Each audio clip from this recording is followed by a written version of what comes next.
The poison came up like a scream from the bottom of the world, dark, smoking, and hungry for breath. Devas and Asuras had churned the ocean with ambition in their arms. Everyone wanted Amrita. Everyone wanted the reward. But nobody talks about what surfaced before the nectar. Halahala, the lethal poison that doesn't negotiate. The moment it emerged, the air itself seemed to panic. Birds fell silent. The wind recoiled. The black liquid fumed as if it carried the anger of everything buried too long. And suddenly, the witnesses understood the real price of craving. When you churn life for your desires, you also churn up the consequences. The Devas staggered back, hands over mouths, eyes burning. The Asuras, proud a second ago, now looked unsure, because poison doesn't choose sides. It began to spread, and the world felt small beneath it. A few more breaths, and creation would become a cemetery. So they turned, not to a warrior, not to a king, not to a clever negotiator. They turned to Shiva. He sat in a stillness that didn't belong to fear, the kind of stillness that can hold storms without becoming them. But even Shiva's compassion has a gravity that makes everyone else feel exposed. Parvati was there, because love that understands power also understands risk. She saw the poison, and she saw what it would ask of him. Her hands moved before anyone could speak. "Don't," her eyes pleaded. Because this is what love does. It doesn't only admire sacrifice, it trembles for it. Shiva looked at the suffering that was about to happen. Not theoretical suffering, real lungs, real rivers, real living beings. And in that moment, he chose.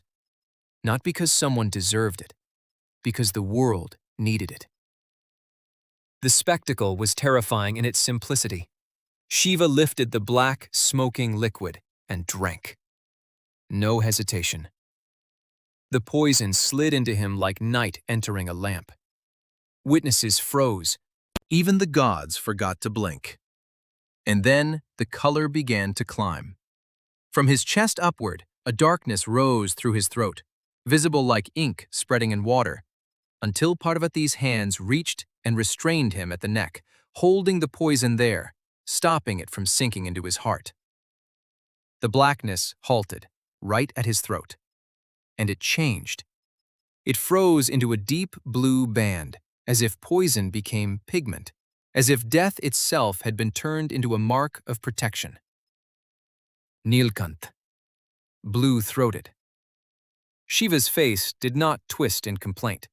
His eyes remained vast, like he was holding the entire world's toxicity in one tight, silent place so it wouldn't touch anything else. The Devas bowed, ashamed of how quickly they run to him only when the cost becomes unbearable.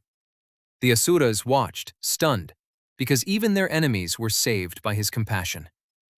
And Parvati, she stayed close, because even the greatest ascetic is still someone love must hold.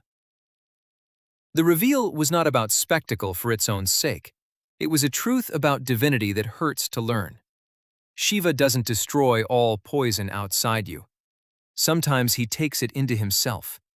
He contains what would ruin everyone, and he wears the evidence as color.